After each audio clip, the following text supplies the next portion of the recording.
You ready for your headliner?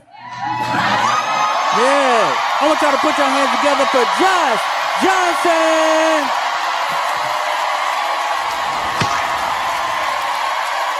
A while back, I got invited to a friend's house, and he had cooked for me and some of his other friends. And when I say cooked, I mean like he went all out. You know, it was about 6 of us all together, right?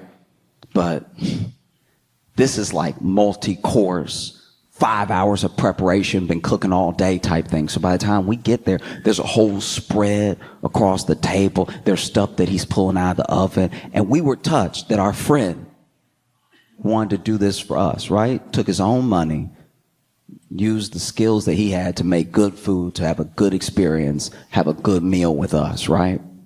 And so, you know, we sit down.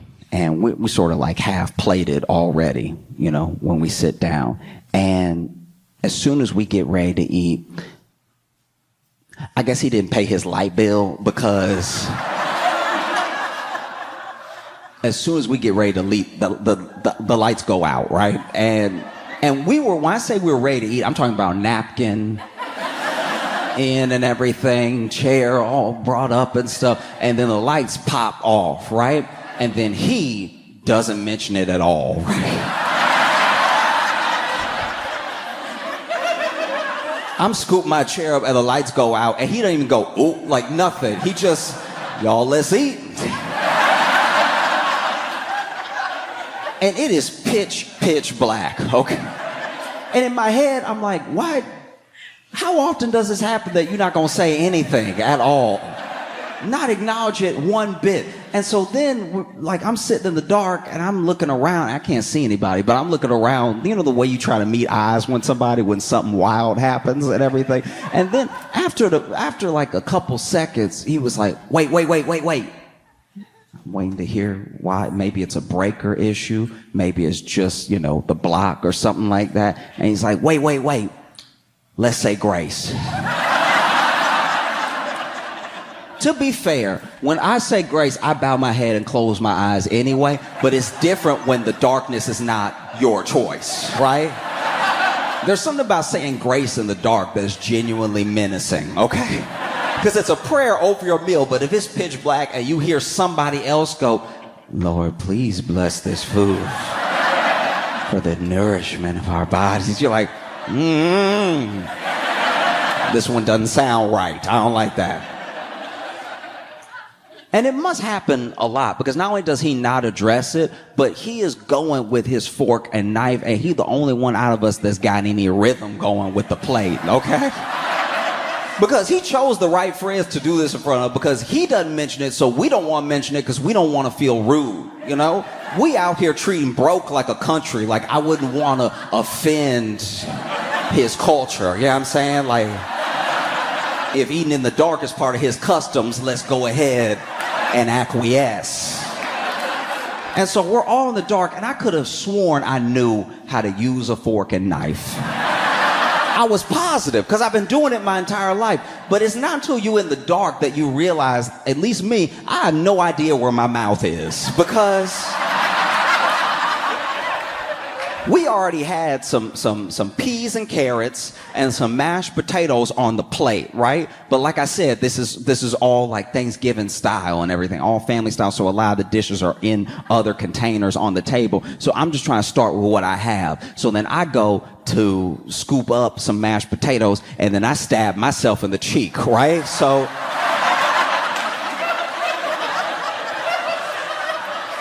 and he had done a good job with the mashed potatoes because they were nice and buttery, which meant I couldn't tell if I was bleeding or not because it was just, because I had hit it hard. I got two prongs in the mouth and 2 prongs on the cheek, but I'm like, that got me good. I need to slow down, right? Because you're not really thinking about how fast your hand is moving when you try to eat. So then I'm like, let me go ahead and attack the peas. But the peas, I can't find my spoon, right? So the peas are gonna have to go with this fork and they are slipping. I'm imagining they're going right off the plate. And so I'm trying to stab for some peas, but everybody can hear me just clinking, just hitting plate, right? And finally, I feel a little thunk. That's a carrot. So then I lift up slowly. I bite a carrot. It's hard because he didn't actually cook everything well, just the mashed potatoes. So now I'm eating bad food in the dark, right? Because every time I do get a bite of something, the food is still hot because he did a good job of plating, right? So there was a little bit of chicken, little chicken thigh that was already on the plate and stuff. So I cut that up a little bit, put the chicken in my mouth. But now I didn't realize how hot it would be because I couldn't see steam, right? So now I have burned my tongue in the moment and I'm doing that.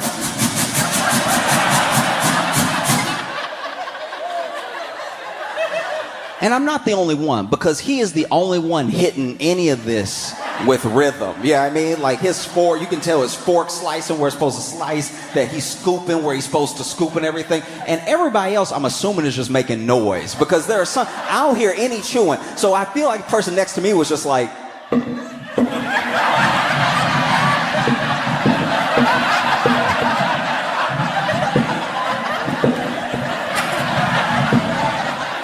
because the meat was tough, right? And so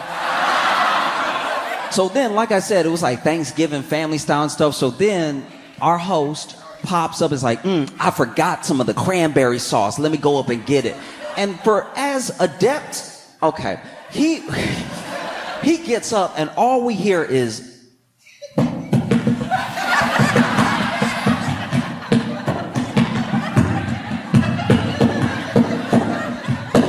ow.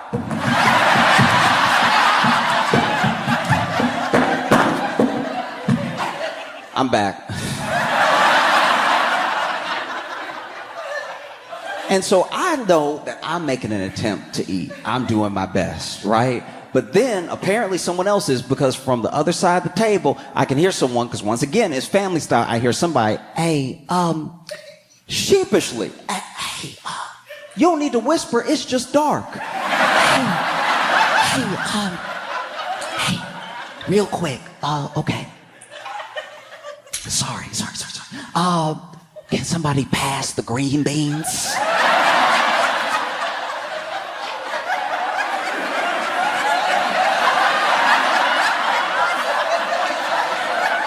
And so then the person who thought they had the green beans starts feeling for the container, right? So now we hear them plopping along the table and everything. And then they finally grab it, and then they from over here, who wanted it again? And instead just saying their name, they're like, over here. So then we had to get the green beans across the table, Marco Polo style. And I could feel people passing it past me, but I didn't want to be involved, right? I didn't want to have anything to do with this whatsoever. And so then I can see, I can't see anything, but like I can tell that the person to my left is trying to reach for it from the person from my right. And so I'm like, I don't need to help, I just need to lean back. But because they can't see, they lean forward and just grab my face. And then they're like, is this it? I'm like, no, it's not. And so I push their hand forward. They actually grab, I'm assuming, the casserole platter. And then I think they dropped it a little bit, because then I feel a hot splash, right? So I get a hot splash, boom, right on the face. And I'm just like, oh.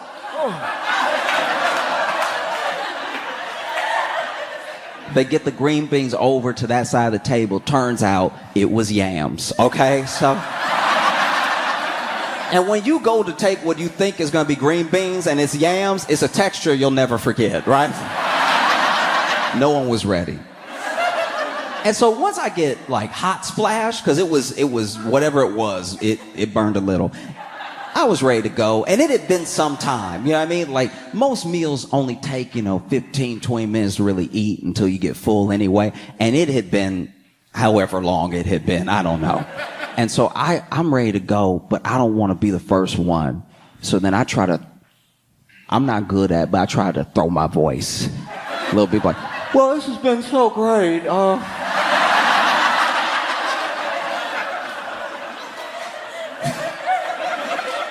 And obviously everybody felt the same way, because then as soon as I scoop my chair to get back, everybody else get ready to get up, right? And so we all start getting up and we thank him for cooking and everything. And then we feel our way for the door. And as soon as we open the door, a bunch of hallway light spills in. I'm like, why didn't we just... This was wholly unnecessary. And so I go to leave, and as I'm leaving, I pass a mirror in his lobby, which is the first look I get of my face.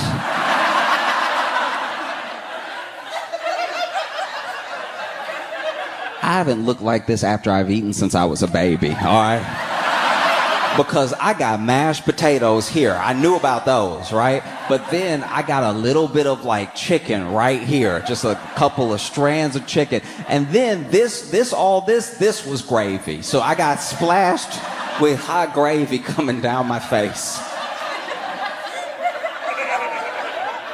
That's why I vet people now. Like now when people offer to have me over and cook, I ask some of their friends, I'm like, hey, have you been over there before? Are they a good cook? Do the lights stay on? Things that you just need to know before you go.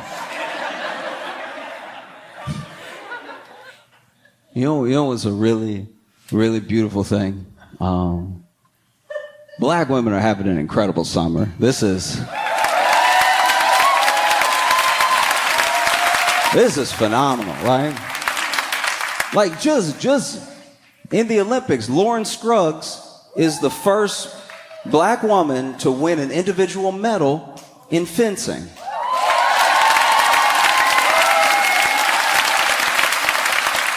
And not only do I just love seeing black people succeed, I love seeing black people succeed at stuff I didn't know we did. So if you don't know what fencing is, because I didn't know. It's basically when people cosplay Bridgerton, all right?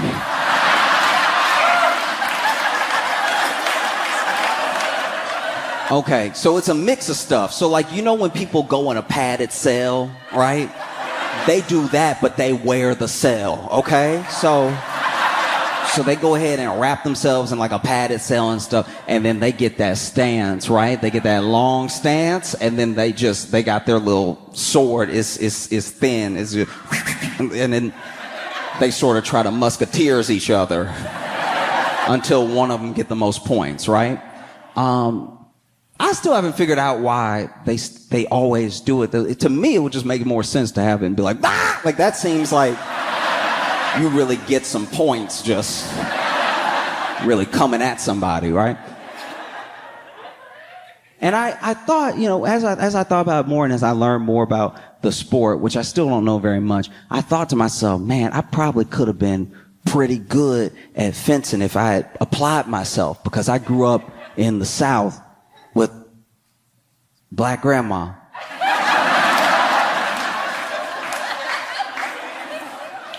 So I'm used to the sound of... Because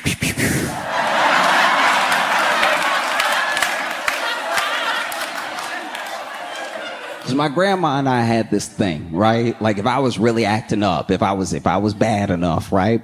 She would tell me, go outside. There's a dead bush, and go ahead and pick your switch. And if you don't know what picking a switch is, if you were born after Child Protective Services,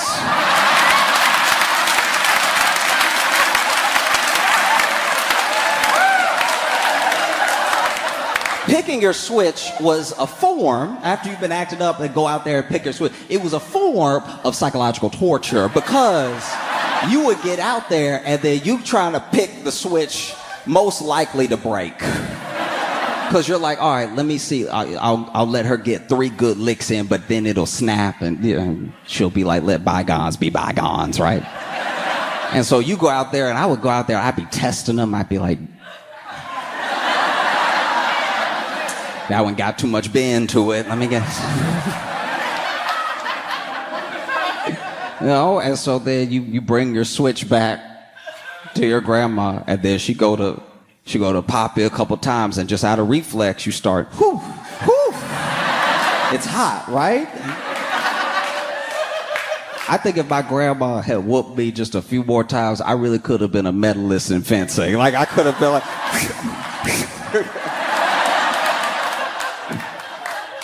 And then, Lauren is amazing, but you also have Simone Biles.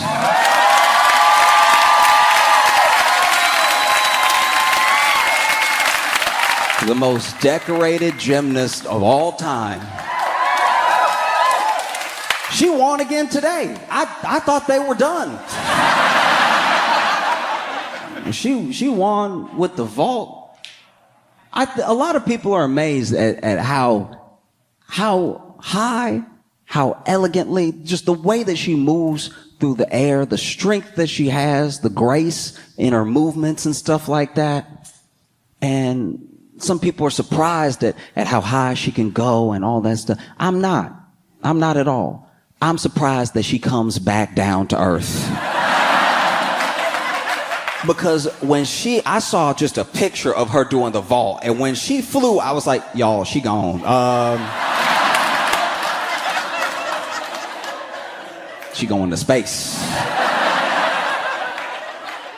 Incredible. Like, Simone will get me so hyped up. I remember the first time I saw her. First time I ever saw her perform at all in one of her events. And I got so hyped, I tried to do a cartwheel. That's what I can't stand with people that are good at stuff. They make it look easy, and then you do it, and then you almost snap your whole spine.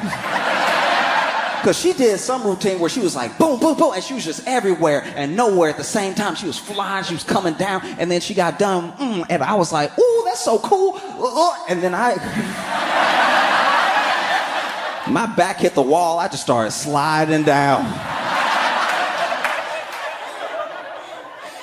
Even outside of Olympics, you got Kamala Harris.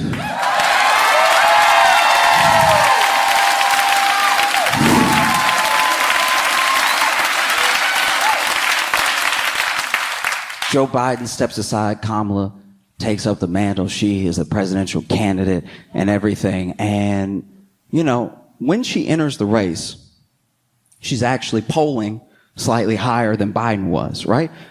Really like giving Trump a run for his money to a certain degree. Like, she's polling a little bit higher. And then in the time since, she's been polling, ticking up and everything. And there's just been so many instances of like let's say she's on camera or something. This happened a few days ago. She was walking up the stairs already. An improvement, right?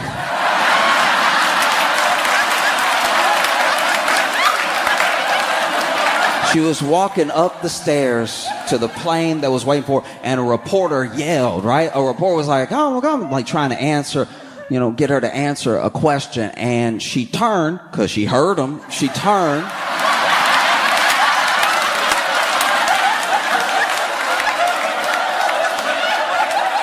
She turned because she heard him, right? And then he's like, have you picked a VP yet? And she went, no, not yet.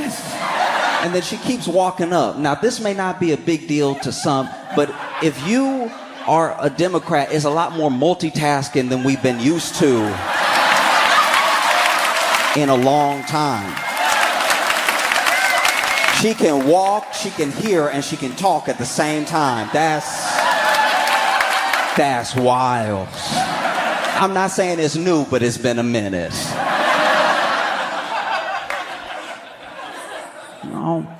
And just when it felt like her campaign couldn't get any more momentum, Trump went to the National Association of Black Journalists.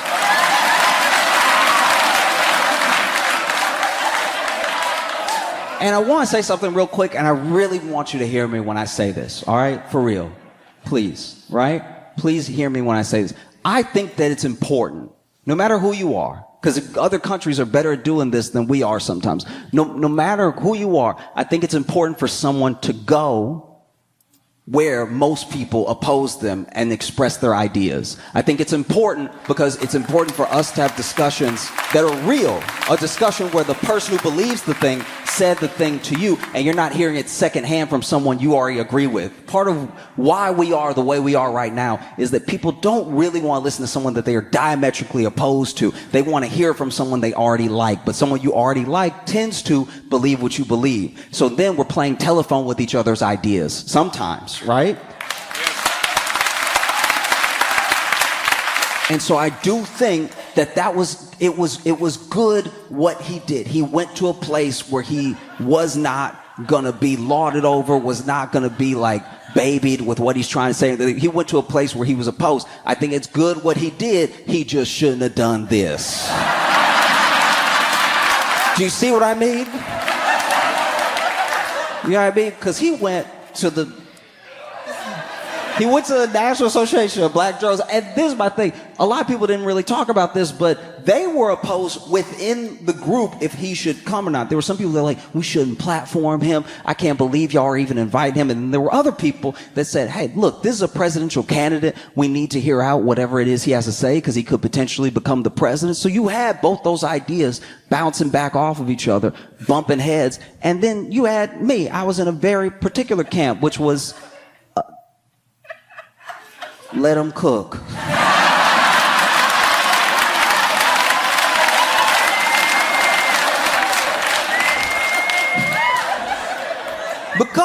Because, you know, this dude rolls up and pretty early on, I say first 3 minutes, this dude said she was Indian and then one day she just turned black.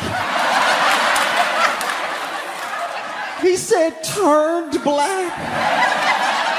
And I was like,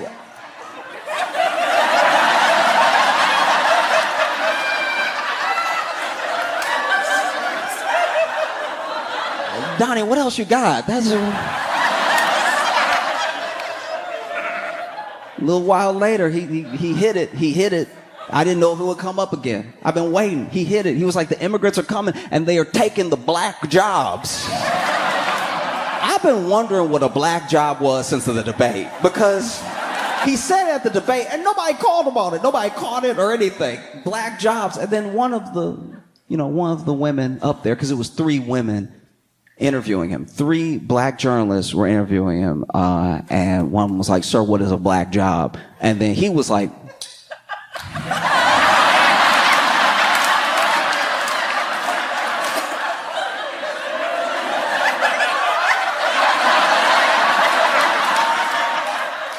a job anybody could have.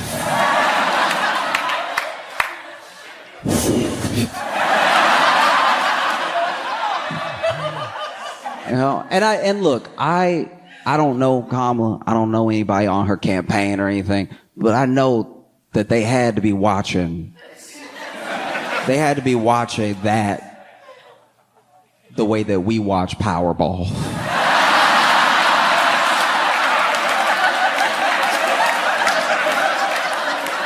Just sitting there like, say turn black again. Say turn black, say turn black. One more time, please, please, please. Turn black, turn black. I'll be happy with a Negro. Can we get a Negro? Turn black or Negro, please.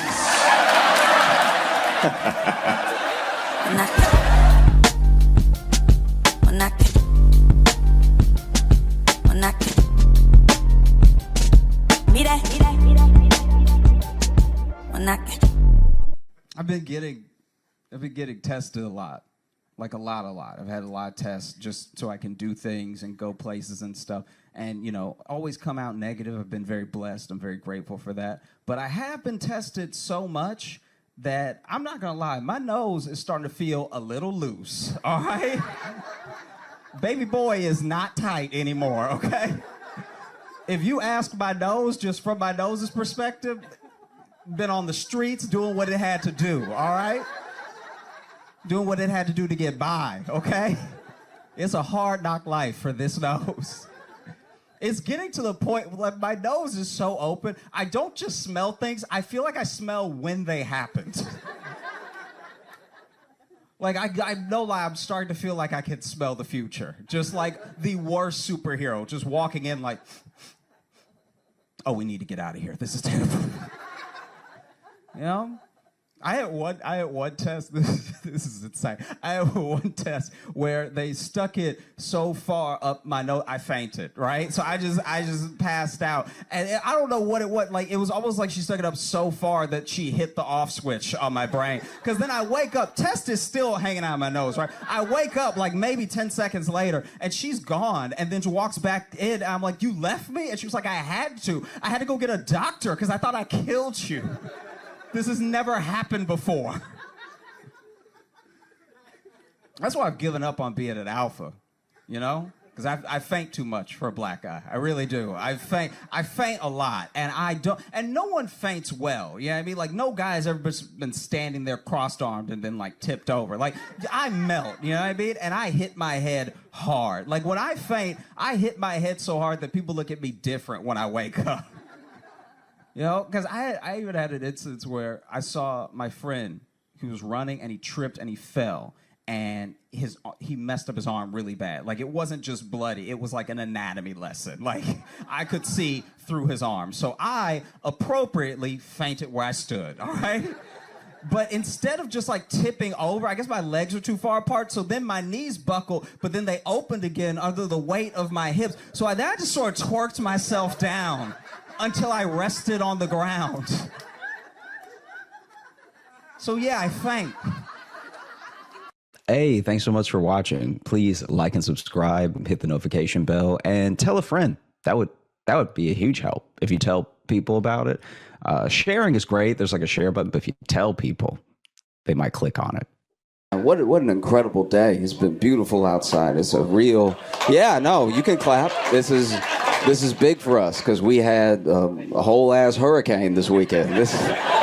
That was crazy. It was so, New York this is already a dirty place. This is already a disgusting city. This place should never be wet. That was unacceptable. Like even when I looked outside, I was like, there's a whole lot of stuff out there right now that should not be getting wet, right? And then I had to run. So I was gonna be late for a spot, so I was running, right? And as I was running, I almost slipped. And if I had fallen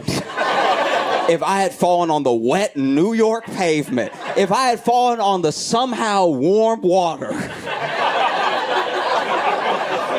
I don't even think I would have not.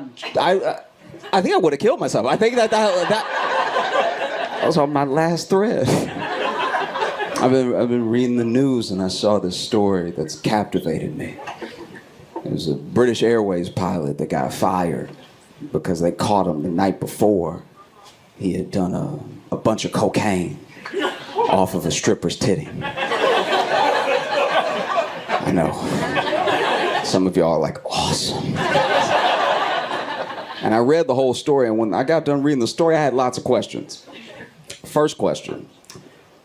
Why is the titty part of the story? That feels, you know what I mean? That feels like the least consequential part. The titty did nothing wrong. Like, it was just being there for a good time and everything.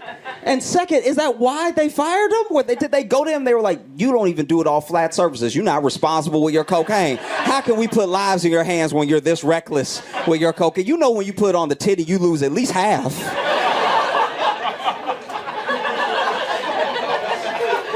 Third question that it brought up for me. Is flying a plane low-key easy? How are pilots this comfortable getting this blazed all the time? It's like, this story happens like once a month. Pilots get caught being drunk and being high or whatever. I have a theory, and this is a conspiracy theory that just I have. And I know I don't expect you to believe what I'm about to say. I just think this, okay? You know, like when you're getting off a flight and you're walking to the front and the pilot is standing there, just standing in front of the cockpit. You know that weird thing they do? It's really awkward. They're like waiting for some sort of attaboy or something. It's like, it's honestly the thirstiest thing I've ever seen. Like they just land the plane and now they're like, oh, did you like that? That was me. That was. Like pilots in front of the cockpit after the flight look like dudes before Tinder. Just like, what do you think of me? So anyway, when you look past them, which I always do, when you look right past them into the cockpit, you can see all these like little switches, all these levers in the cockpit, all these little lights, all these labels. I think, just me, I think none of that shit worked. That's all for show. That's not real. There's a button under their seat that says fly, and they hit that. That's how the plane takes off. Otherwise, I can't believe they're this comfortable being drunk, you know? Because I think it must just be an easy job. Everybody here knows, everyone here knows somebody with an easy job that is high for that job 100% of the time. I got 5 friends that are dog walkers. They're on the moon half the week. All they gotta do is walk. Yep. All right. You don't even need to give them a direction. Just they walk until the dog is tired. These dogs look like tortilla chips, by the way, to them. They're very high. I don't know. Just maybe you don't need to fire them. Did they really need to fire them? You know, ask yourself truly. What if he fly better on cocaine? Did anybody ask that? What if he's a better pilot? What if he does a little cocaine and then he's up there alert, just dodging clouds? Let him be. If it's an easy job, let him be drunk and high. Just knock $200 off my ticket. That's all I ask. I'll take a drunk discount. I don't care. You know? That's the other thing. You know, we narrowly missed it by like 2 hours. There was almost a government shutdown. There was almost a whole government shutdown, which is crazy. We send them to do government. We send these people to do government, and they're so bad doing government, they almost didn't have money for government. And then they still weren't going to be fired. You know what I mean? When there's a government shutdown, they just take a vacation and then come back and work it out. It's insane. And they still get paid. They mismanage this shit so badly that it has to shut down and they still get paid. It's the government workers that don't get paid, you know? Federal workers have to get furloughed. They don't get any pay. FAA up there doing their job, hoping they'll get paid later. TSA doesn't get paid. If you think TSA are some bastards now, imagine them showing up knowing they're not getting paid. If you are not getting paid to do TSA and you still show up, you're doing it for the love of the game, all right? You doing it because you like fucking up people's flights. That's the whole real. Oh, this bitch thinks she going to Aruba. All right, not today. Not on my watch. All right. I can't stand them. They're the worst. They really are. They always asking me dumbass questions. You know, you'll be in line. They'll grab your bag, be like, why is there so much lotion in this bottle? It's like, that's how it came. Don't act like I'm being weird. That's how much Aveeno CVS sells. I didn't make the lotion. Just throw it away if you need to. They be holding it up like, he's got lotion. Why does he have so much lotion? Questions need to be answered. It's like, oh my God. Can't stand it. You know, that's the thing. That's how you know nobody cares about your safety in reality. Nobody cares. Nobody at the airport cares.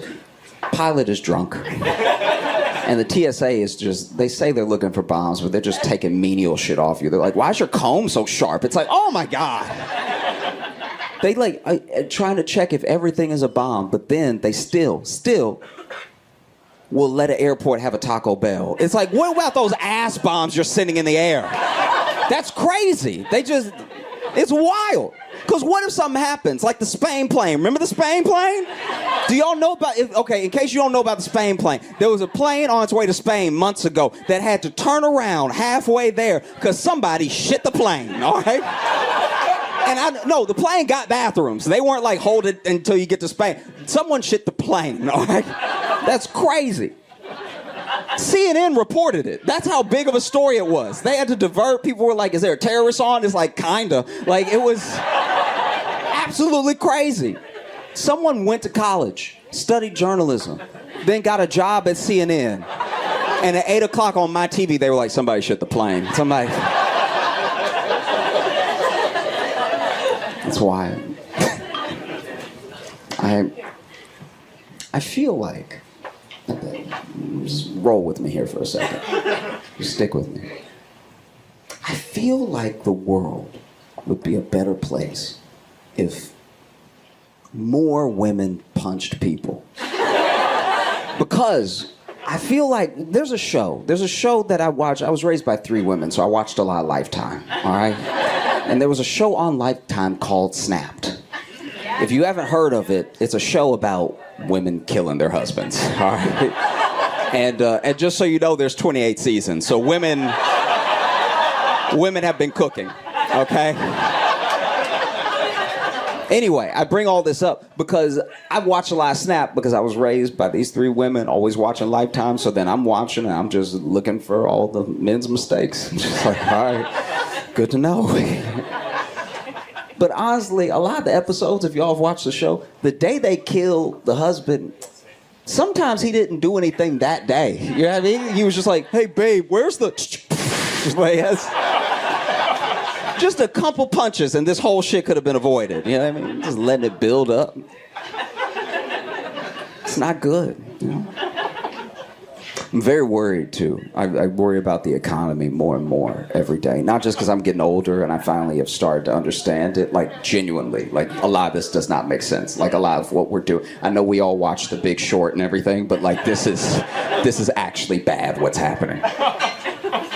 Like, I know the economy is getting worse and worse because more and more of my Uber drivers have been white. And this is terrifying, all right? Is the economy in shambles? What's happening? Do you know the terror that goes through my heart when I open up Uber and it says Spencer will be there in 3 minutes? I'm like, nuh-uh. Whatever happened to him is happening to me next week, all right? This is very bad. And the worst part about having a white Uber driver is their honesty. You know, because I'm a jovial guy. I get in the car and I'm like, hey, how's it going? You know, white Uber driver tell you the truth. They will. They'll let it all out. You know what I mean? Hey, how's it going? She took everything. Like, oh, yo. I did not know. I remember the first time it happened. I'll never forget my first white Uber driver. Tyler. I got in the car, I was like, hey man, how's it going? He's like, obviously not fucking well. I'm like, okay, whoops, my bad. You all been great, thank you so much. I'm Josh Johnson. Please make it loud for Josh Johnson!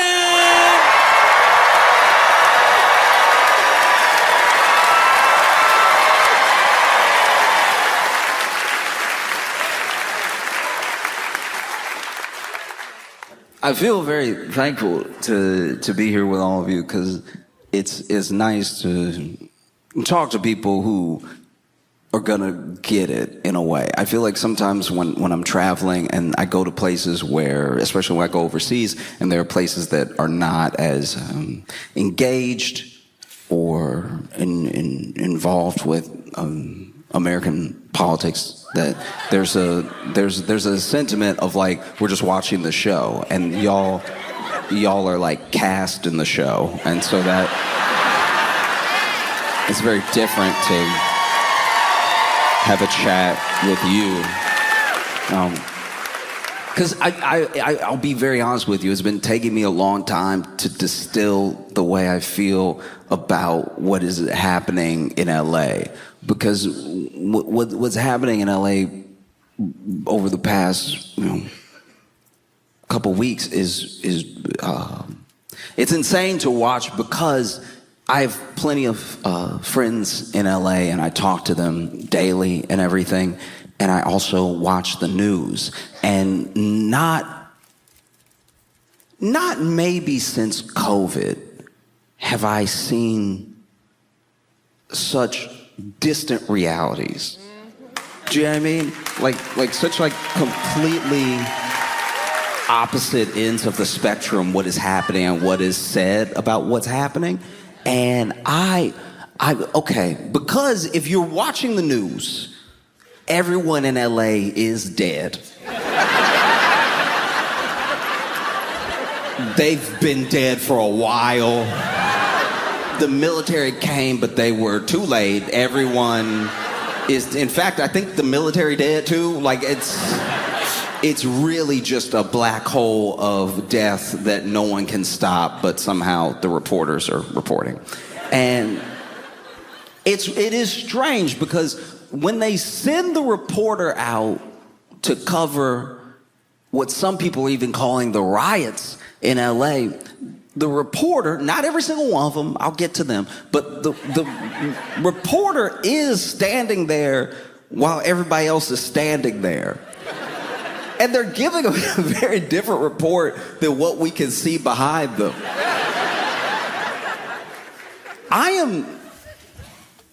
A lot of people don't know this about me, but from the time that I was a child, because I grew up in Louisiana, my family and all the families around me were all affected by Hurricane Katrina. So I have very, very strong feelings about protecting journalists, protecting reporters, and not putting them out there with the weather. Because we see it. We see the weather, and I believe you every time. Whenever you say it's a hurricane, and I look outside, I'm like, that look hurricane-like. I don't then need you to send our local newscaster to hold on to a telephone pole while he tells us how bad it is. The way that these people will almost be horizontal reporting on the wind speed, it's like we don't need them as a visual test of what is happening right now. Everyone watching is inside. There's no one watching from outside like, seems like I should probably move from where I am now. No, I hate that. I hate when it's like weather is one of those things where I'm like, I don't know what the spin could be. Like to a certain degree, I understand when a journalist, when a newscaster feels the need to go.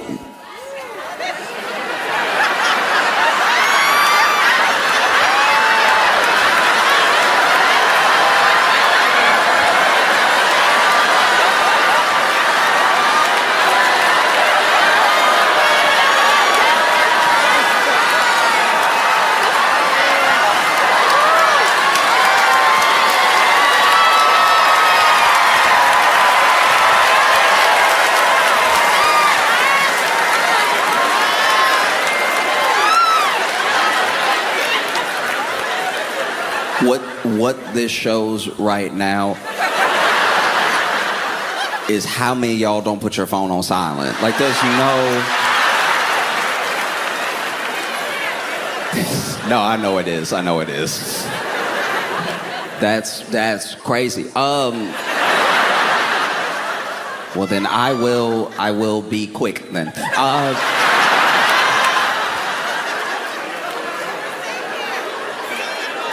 Yeah.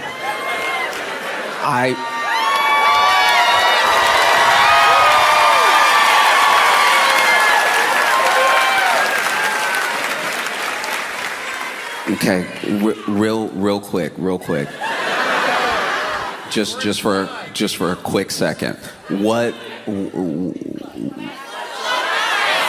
flash flood? Oh no, the parade. Oh no.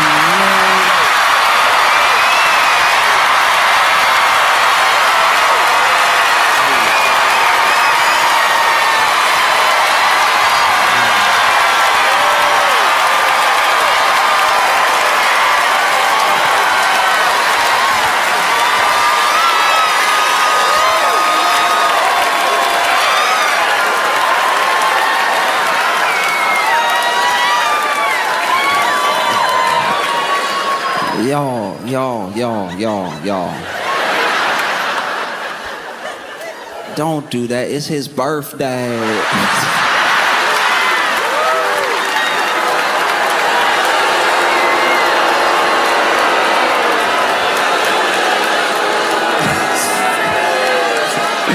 It's not my birthday.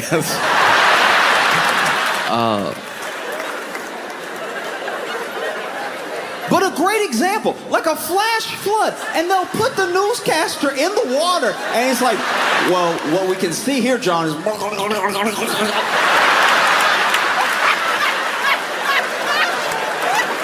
It's another level of insane, because when it comes to the news and the weather, I don't know what the spin could be. There's a storm outside. No, it's not.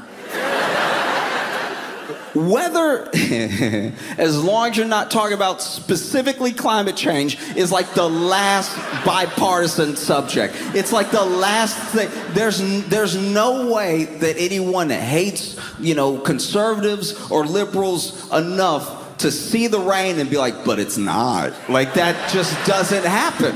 It's one of the last tethers to reality, and we make those newscasters go in it. These poor newscasters in Arizona look like they about to pass out. Half the reports they do talking about the heat. They got them over there, no shade. You can tell the budget of a newsroom by how they send the journalists out there, because sometimes they'll be out there and like, blistering heat today in downtown Phoenix, temperatures reaching 111 degrees.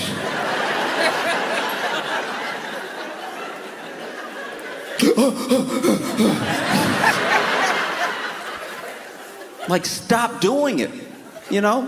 If it's hot, we can feel it, and when you tell us, we'll believe you, you know?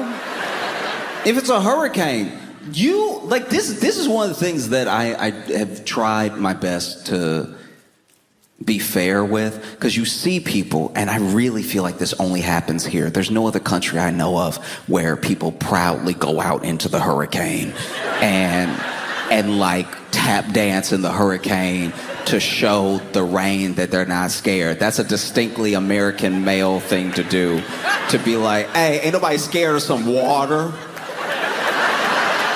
Come and get me, and they're never seen again. Just saying, you don't really see that anywhere else.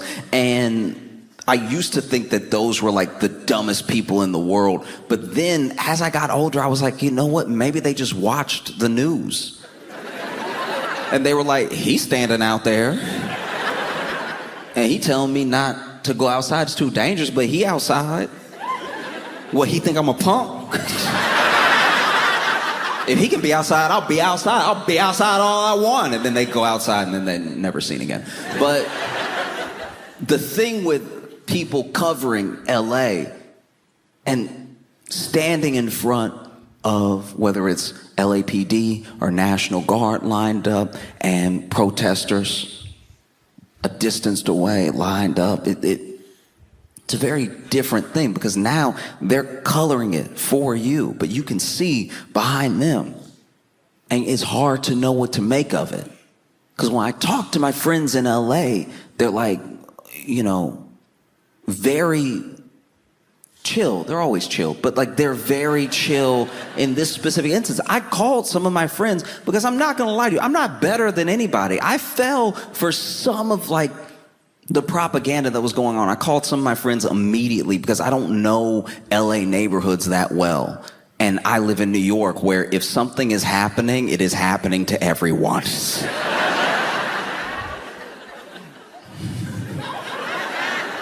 Thoroughly happening to everyone right now. You know? And so okay, I'm digressing for a second, but just as an example, one time there was all I can describe it as is like a tiny tornado of trash. It literally was not taller than this mic stand, but it was spinning because it was a windy day out and the trash wanted to be together, I guess. And so the trash spinning. And it's like, I don't know, I grew up like, you know, deep south and everything. So whenever I see one of those, I'm like, ooh, that's a bad spirit. Like that's I get real superstitious real quick. If you a tiny tornado, if you an eye level tornado, I don't come near you, all right? That's a bad spirit. You got Dorito bags in you and everything. You got all types of disgusting stuff. No, I might get possessed. And so I was keeping my distance, but there were other people walking down the street. I actually crossed the street because I saw it up ahead. I was like, nah, I don't need those problems. Like, I like having my whole body, mind, and soul. I don't want some of it to be like Derek from 81st. You know what I mean? Like, that feel like who would possess you? Just somebody who like never had a job and burps as loud as possible.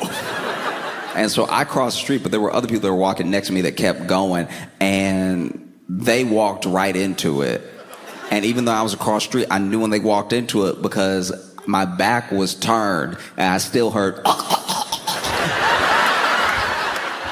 I'm like, not walking into a Thai tornado with your mouth open.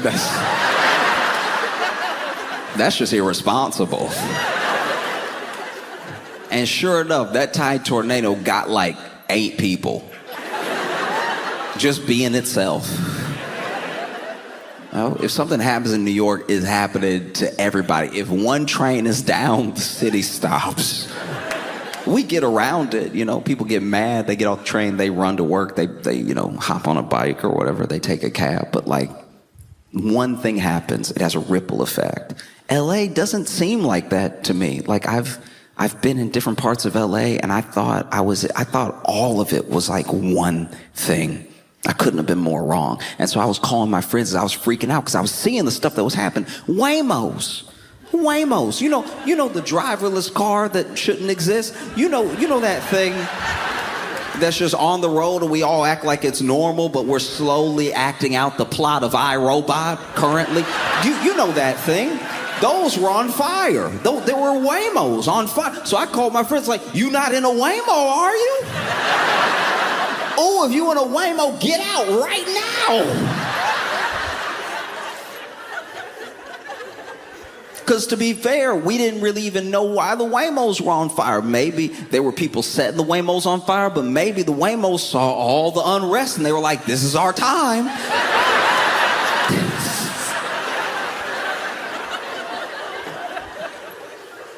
One time I was with my friend in San Francisco and a Waymo passed by and he was admittedly very high. But he doesn't trust Waymos because the first time he ever took a Waymo was by accident because he lost his wallet, his phone, like he got all his stuff stolen, right? And so he asked a friend to get him a ride home, okay? So he gets the friend to get him a ride home. He doesn't know that friend used the app Waymo instead of like Uber or whatever. So then he's high in the story too. He's actually high all the time, but he gets into the car and he's like, you know, a little fade, a little drunk, a little high. And then he gets in the car and then the car takes off.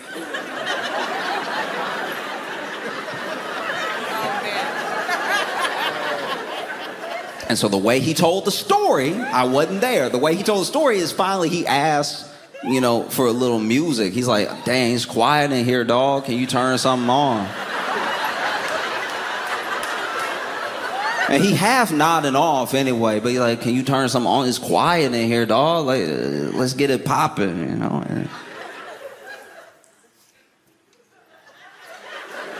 Can I get some? It doesn't matter what it is, whatever you like, dog. Anything. Yo, I know you hear me talking to you. And then he said he leaned forward.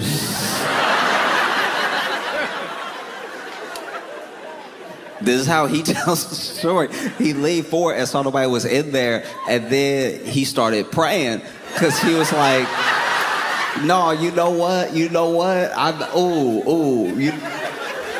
You know what, Lord? You know I haven't been right. I haven't been right. And if you see me through this, I swear I'm gonna change my ways. If you see me through this right now, if you deliver me through, I'm gonna leave the alcohol alone. I'm gonna leave the weeds.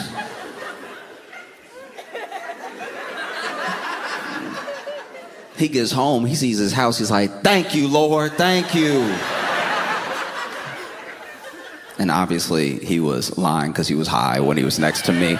But a Waymo passed by and he was like, that thing right there, nobody gonna believe me when I tell you, but that thing right there, I don't trust those things, all right? Let me tell you something right now. That thing over there, all AI, all self-drive and intelligence stuff, don't trust that thing. Believe me, that's a transformer.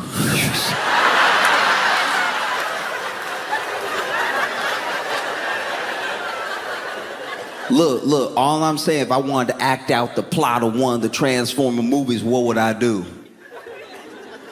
I'd come down to earth as a bunch of driverless cars, keep it easy for a little while, and then one day, boom, boom, boom, boom, boom, boom, boom, boom, boom. Don't get in there. Don't get in one of them. You're going to end up in its chest. I'm telling you right now.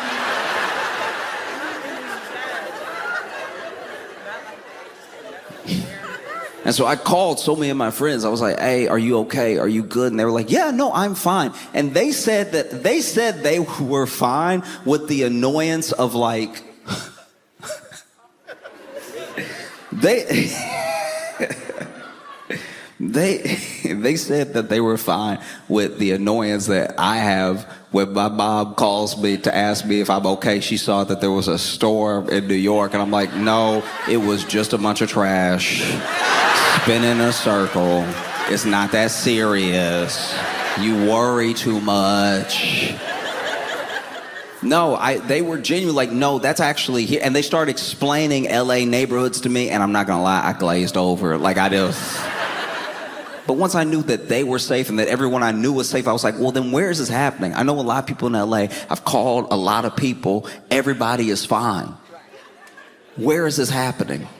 It turns out it's all happening over like, I think 2 square blocks. I don't even know. It's like, it's such a small area. It might as well be a movie set.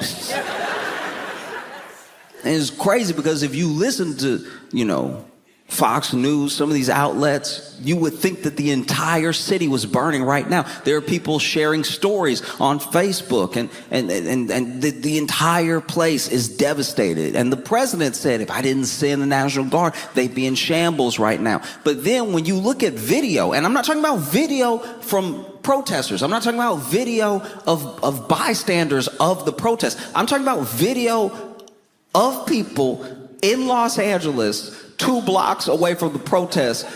There are people literally blowing bubbles. And there is no opposite to your city being on fire than bubbles.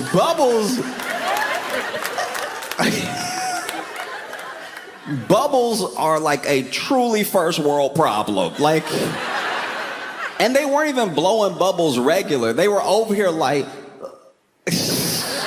once you do it with your foot in the air, that's too much whimsy for your city to be on fire.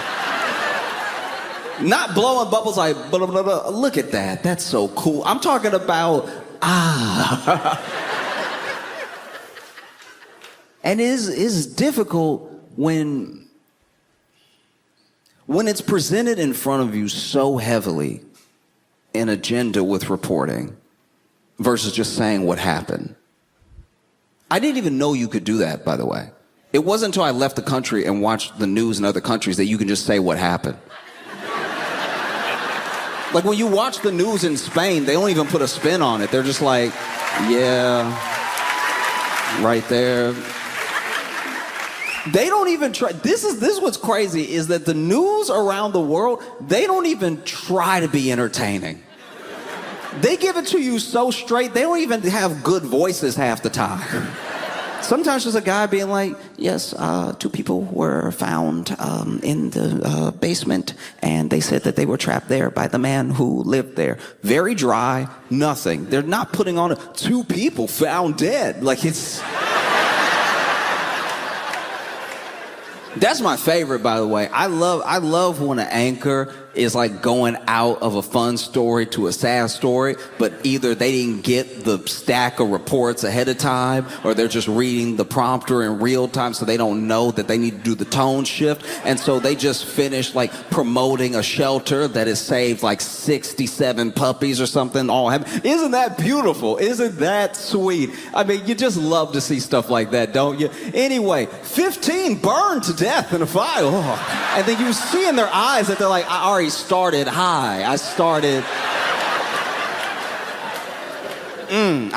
up here if I drop it. And sometimes they try to drop it. They're like, found dead this morning. Don't act like you weren't talking the whole time. That was you the whole time.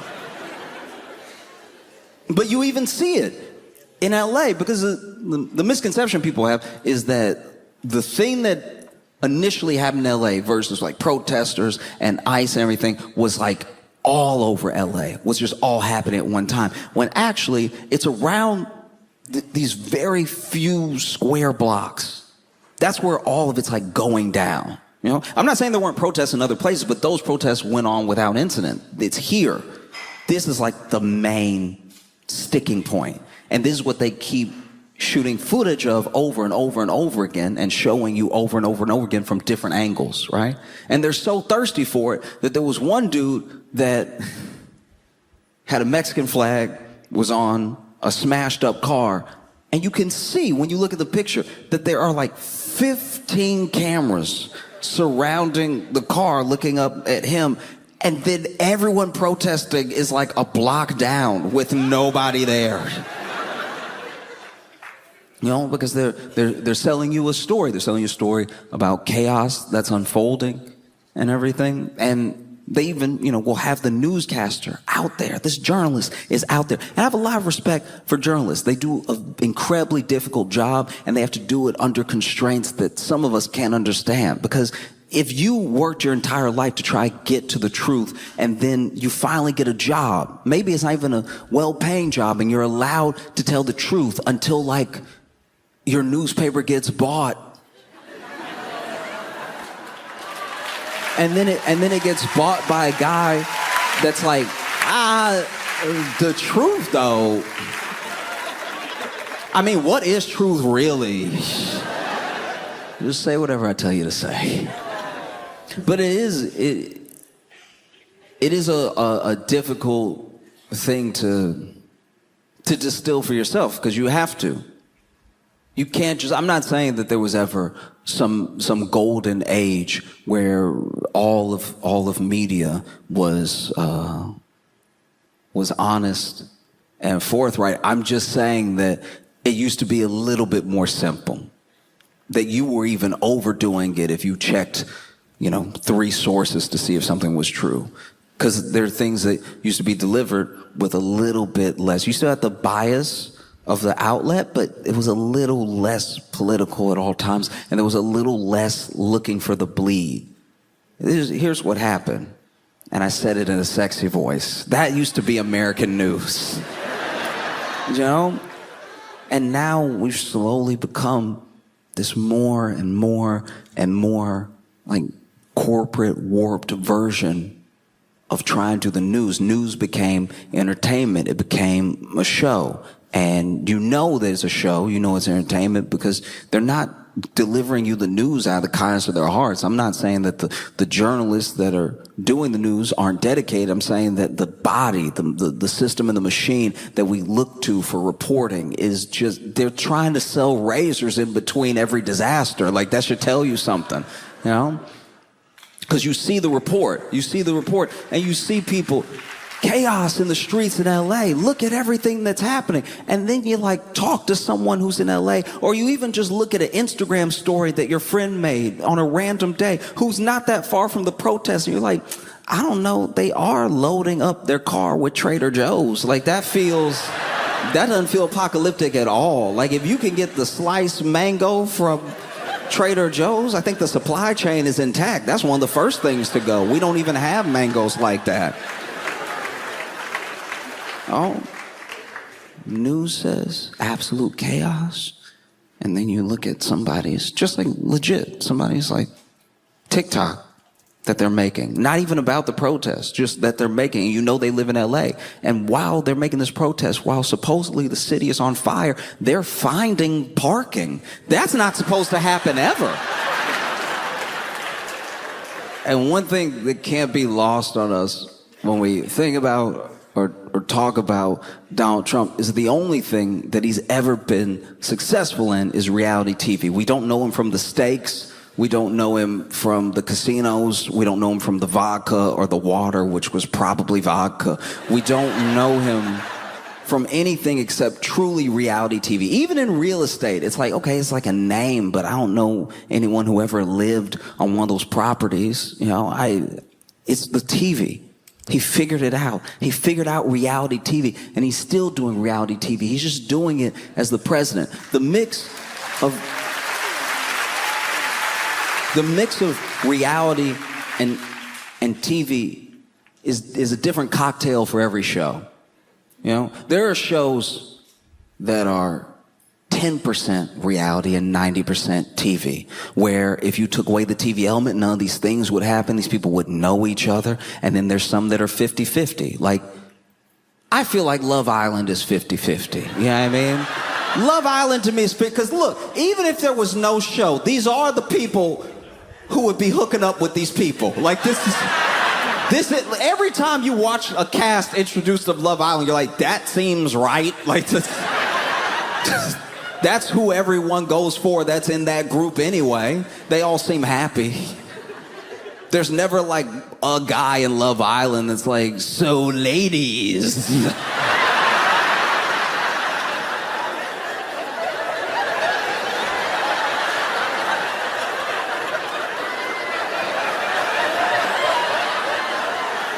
Just floating like an NPC. Like,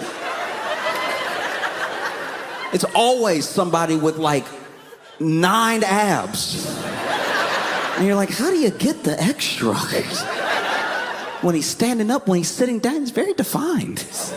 You know, it's shows that are even mostly reality with a little hint of TV, just a little bit of producing to make sure it's polished enough for the people so that they can consume it and not be thinking about how they're on like a 5th episode of it, you know? And that's where Trump comes from. He comes from reality TV. It's the only thing that he's ever been really, really good at making. And that's what he's doing right now, reality TV instead of governing. Because if he were governing and he really wanted to be smart about it, this dude would do what he does best. He'd just lie. Think about this. This man lies about everything. And this immigration thing is the only thing he's like actually tried to do. It's very weird. Like, I just, it's a long walk, but stick with me for a second. As presidents go, most deportations have been going down. They were, I think, at least in recent memory, they were the last highest under Obama, but Obama did them all through the courts and everything. It wasn't just like a rounding up type of thing. And so then Biden had less, Trump even had less in his first term than Obama. And then now, Trump, right now, even with the show, has less than he had the first time. And it's weird to me because in the campaign, we were promised that there were millions. There were millions of illegal immigrant criminals. They were behind you. Have you checked your pants? They're in there too. They're under your bed. They're everywhere. You can't throw a constitution without hitting an illegal criminal alien. We were told that there were millions of them in the country. Yet somehow, when ICE really starts ramping up, because we're really doing this thing, it takes like a week before they were like, have you tried a school? Like, I don't know. Yeah, I can't find any. That's crazy. We got a couple that first week, but yeah, I guess there were only like 3,500 or whatever. I guess we're just gonna have to start going everywhere, and that's what they did. That's why it is the way it is, because ICE is over here trying to do these deportations, trying to grab people and everything, but I thought there were millions of illegal criminal aliens. Why are you finding them all at work? Like,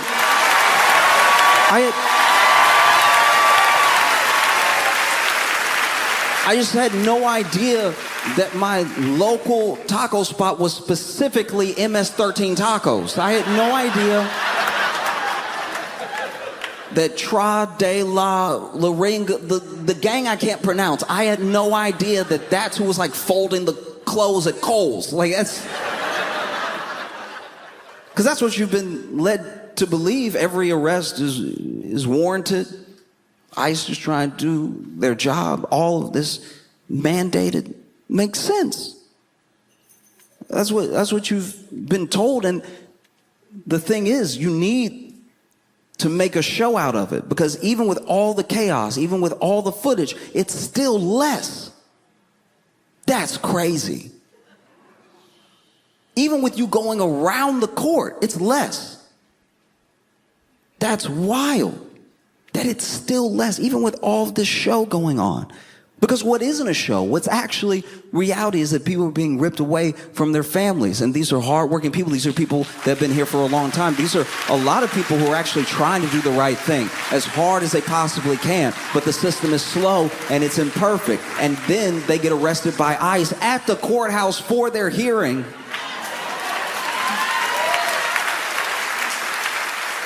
And all of this when Trump could have just lied.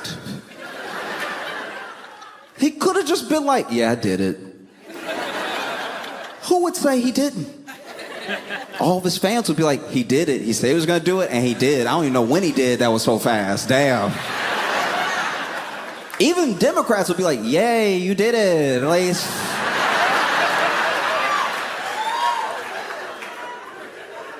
The one time he doesn't lie. And so you have this ICE operation happening on these square blocks, these protesters clashing with ICE. ICE doesn't feel safe. They don't feel like they can make movements and everything. And so then, the LAPD comes, and maybe the LAPD was there the entire time, I don't know, but the LAPD is there, and Trump sends in the National Guard. Now, he can't send in the National Guard just to arrest people and crack skulls and everything like that. So what he does, he tries to get around it by deploying the National Guard just to protect these two buildings. But then they're there in case ICE feels like they need their help detaining someone or that they aren't able to carry out their operations, right? So dangerous precedent, but whatever. So then Trump wants to send in the National Guard, which everybody, not every single person, but most people were upset about because the LAPD, in case you're not aware from TV, from movies, or just from history,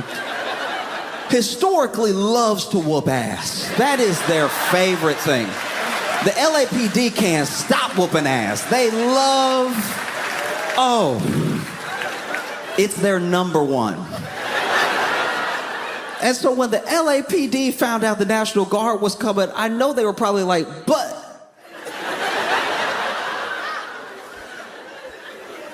I didn't even get to.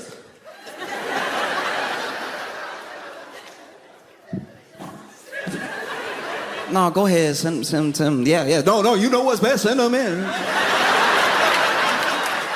No, you want to do it.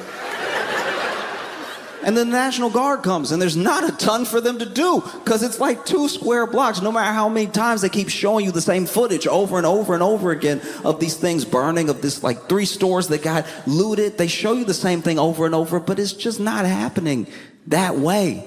And it's not that spread out. People are finding parking in Los Angeles. And so the National Guard gets there, and they're like, all right, okay. All right, so there's nothing to do, and you deployed us without making sure we had a place to sleep. So then they're all on the floor. They're sleeping on the concrete with nothing to do, and everybody's mad now because National Guard isn't getting paid what the LAPD is getting paid, so now the LAPD can't whoop ass. National Guard here for no reason. And then Trump is like, send the Marines then. I know if you're in the LAPD, you're like, the Marines? National Guard had to be like, the Marines? Even the Marines had to be like, the Marines?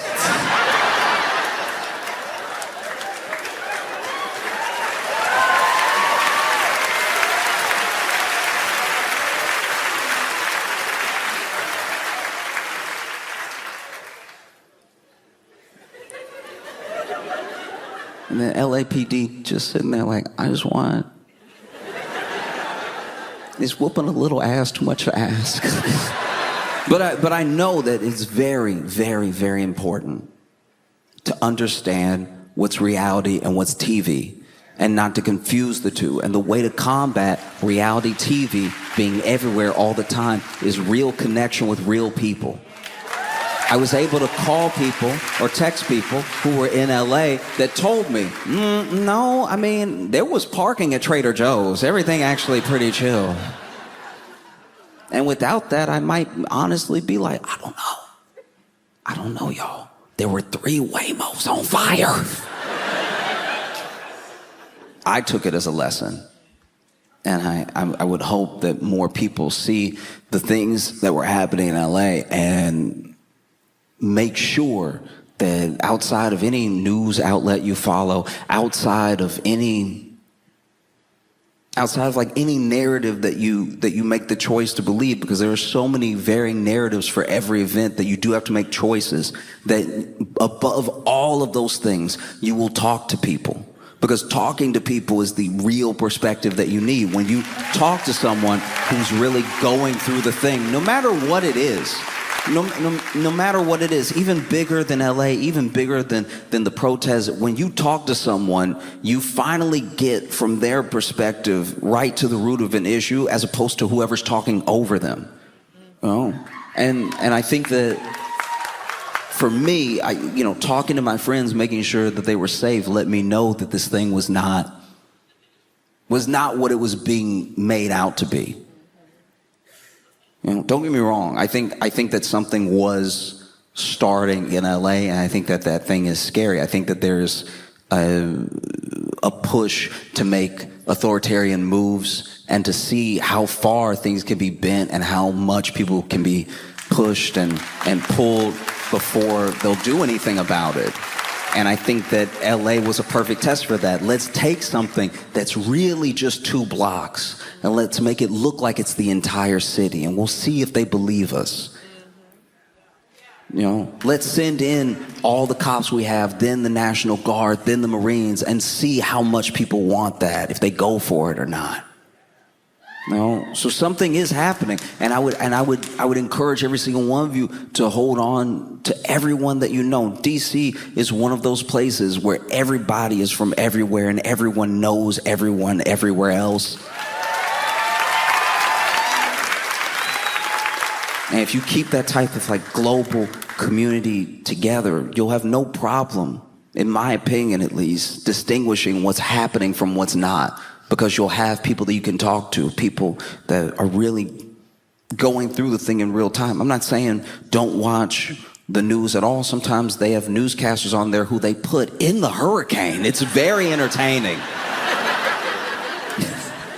Yo, DC, y'all been fantastic. Thank you so much. I appreciate y'all.